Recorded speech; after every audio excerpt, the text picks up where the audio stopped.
Hello students, today we will discuss objective questions of unit first.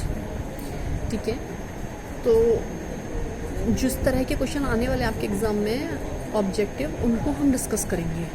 ठीक है ना, ये नहीं है कि यही क्वेश्चंस आएंगे इस पैटर्न पर, क्योंकि ऑब्जेक्टिव सबका फर्स्ट टाइम हुआ है, तो आप इसको जितना प्रैक्टिस करेंगे उतना ही काम है. ठीक है, तो देखिए क्वेश्चन नंबर 1 है, the corporation acquires new fund only when its securities are sold. तो देखिए न्यू फंड में क्या था, न्यू फंड में क्या होता है, जब न्यू फंड है या न्यू सिक्योरिटीज़ की बात आएगी, जब भी न्यू की बात आएगी तो वो किससे इशू किया गया होगा, प्राइमरी मार्केट से. ठीक है, ये न्यू फंड या न्यू सिक्योरिटीज़ हमेशा किससे इशू की जाती है, प्राइमरी मार्केट से. तो इसमें आप प्राइमरी मार्केट का ऑप्शन टिक कर देंगे, बाकी तो सब सेकेंडरी है ही. ठीक है, और देखिए intermediaries who are agent of investors and match buyers with sellers of securities are called. देखिए इसको बहुत ध्यान से समझिएगा. इंटरमीडिएटरीज हैं जो कि एजेंट की तरह वर्क करते हैं, है ना, बिटवीन इन्वेस्टर्स एंड सेलर्स, मतलब जो सिक्योरिटी खरीदता है उसके और जो सिक्योरिटी बेचता है उसके बीच में जो इंटरमीडिएट्स की तरह काम करते हैं, एजेंट की तरह, कि जो है जिनके थ्रू हम स्टॉक मार्केट में, शेयर मार्केट में इन्वेस्ट करते हैं, वो कहलाते हैं ब्रोकर्स. ठीक है, इसके एग्जांपल्स जैसे होते हैं, कार भी होता है, और आपके कार भी है तो आपका या फिर मोतीलाल ओसवाल है, तो इनके थ्रू आप डीमेट अकाउंट खुलवा के आप इन्वेस्ट कर सकते हैं. तो दीज आर द ब्रोकर्स, क्योंकि आप इनके थ्रू जा रहे हैं, तो ये ब्रोकर्स हो गए. ठीक है, अब थर्ड देखिए, intermediaries who link buyer and seller by buying and selling securities at started price are called.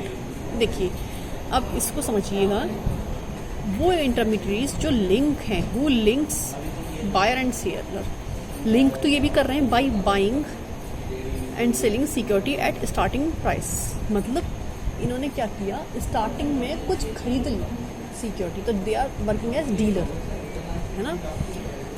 जैसे होता है ना कि प्रॉपर्टी डीलर, तो ये क्या करते हैं, डीलर. डीलर का मतलब क्या है कि ये इस पहले अपने आप खरीदते हैं, फिर बाद में इनको जो ठीक लगता है उसको सेल करते हैं, जिनसे अच्छे पैसे मिल जाते हैं. ये इन्होंने खरीदी है, लेकिन अपने पास रखने के लिए नहीं खरीदी, इसलिए खरीदी है कि जब इसके ठीक पैसे मिल जाएंगे, मतलब जैसे ठीक इन्वेस्टर मिल जाएगा तब ये उसको सेल कर देंगे. ब्रोकर्स का क्या था, ब्रोकर्स जो है आप इंटरमीडिएट की तरह वर्क कर रहे थे, जिसमें आप जिनके थ्रू शेयर्स में इन्वेस्ट कर सकते थे. नेक्स्ट क्या है, डिस्क्राइब. नेक्स्ट देखिए, which of the following can be described as involving direct finance. Direct finance क्या किसे कहते हैं, देखिए मैंने यहाँ पे लिख दिया है, when borrower by directly from financial market without using third party.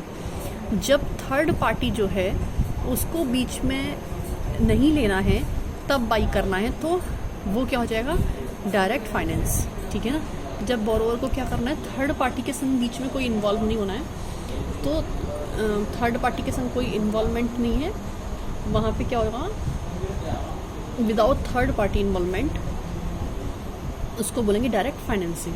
ठीक है, यहाँ पे इसका मतलब क्या होगा, यहाँ पे कोई भी इंटरमीडिएट्स नहीं होगी. ठीक है ना. अब देखिए यहाँ पे ऑप्शंस क्या क्या हैं. A corporation stock is traded in over the counter. Over the counter क्या होता है, ओवर द काउंटर मार्केट होता है जो कि किसी ब्रोकर के थ्रू जिसमें डील किया जाता है, तो उसको बोलते हैं over the counter.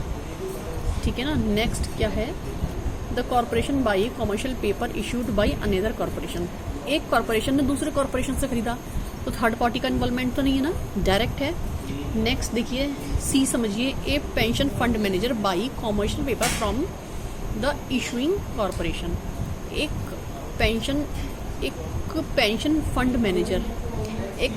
Fund manager है जिसने कि कॉमर्शियल पेपर खरीदा फ्रॉम इशूइंग कॉर्पोरेशन. जिस कॉर्पोरेशन ने इशू किया उसने उसी से खरीदा. ठीक है ना. तो फंड मैनेजर तो उन्होंने लंबा करने के लिए दिया है, बस वो मैनेजर था, उसने क्या खरीदा, कॉमर्शियल पेपर खरीदा, किससे, इशूइंग कॉर्पोरेशन से. इशूइंग कॉरपोरेशन से खरीदा, मतलब डायरेक्टली खरीदा। तो बी और सी दोनों हैं। ओवर द काउंटर में भी आपको और एक्सप्लेन करूंगी। ओवर द काउंटर मार्केट वो होता है जिसमें कि आप जो है ब्रोकर्स के थ्रू ट्रांजैक्ट करते हैं, ठीक है ना। तो इसका आंसर हो जाएगा बोथ बी एंड सी। अब नेक्स्ट समझिएगा, which of the following can be described as involving indirect finance.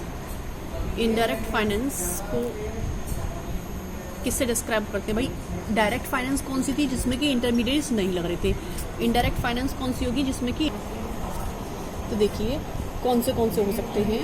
A corporation take out loan from a bank.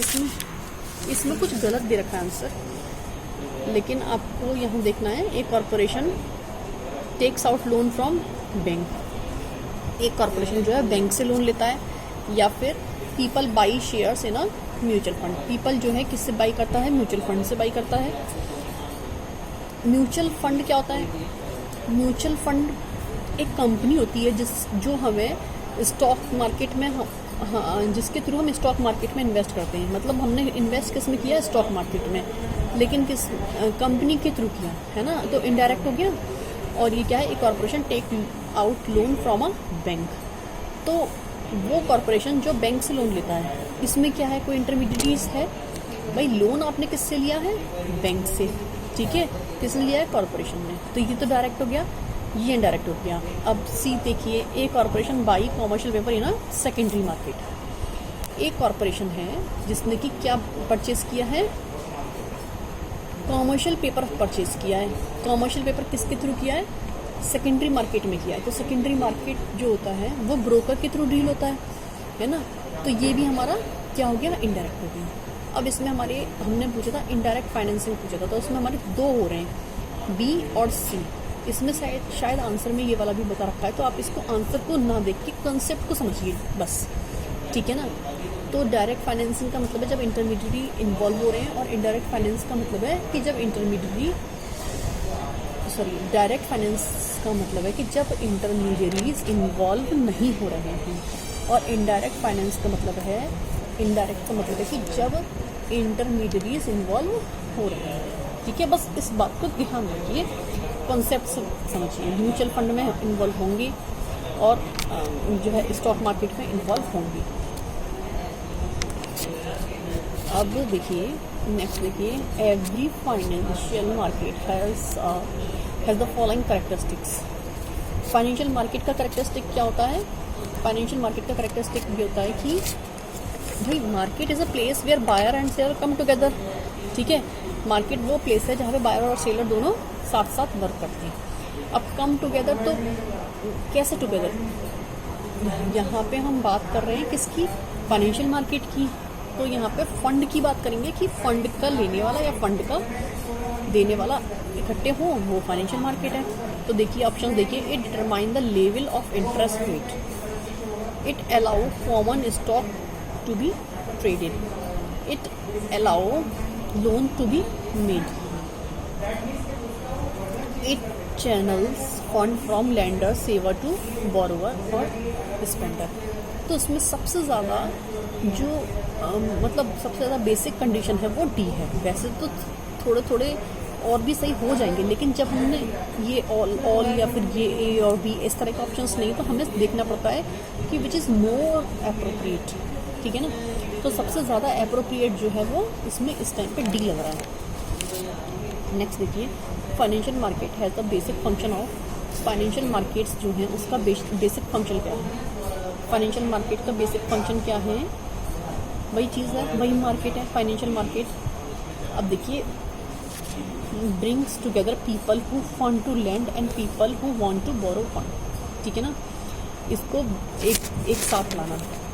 Next क्या है? Assuring the swings of the business cycle are less pronounced. इसका कोई भी यहाँ पे sense नहीं निकल रहा है। बिजनेस साइकिल अलग चीज़ है और फाइनेंशियल मार्केट की बात अलग है, ठीक है। Assuring that government need never resort to printing money, तो कि गवर्नमेंट को मनी को प्रिंट करना ना पड़े, तो वो चीज़ें ऐसी नहीं है। जो फाइनेंशियल मार्केट का सिर्फ मतलब ये है कि जो नॉर्मल बायर्स एंड सेलर्स हैं, यहाँ पे सरकार से भी इतना मतलब ज़्यादा नहीं है, क्योंकि नॉन गवर्नमेंट सोर्सेज से भी हो सकता है और गवर्नमेंट सोर्सेज भी हो सकते हैं, लेकिन प्रिंटिंग से तो कोई मतलब यहाँ पर नहीं है। ठीक है,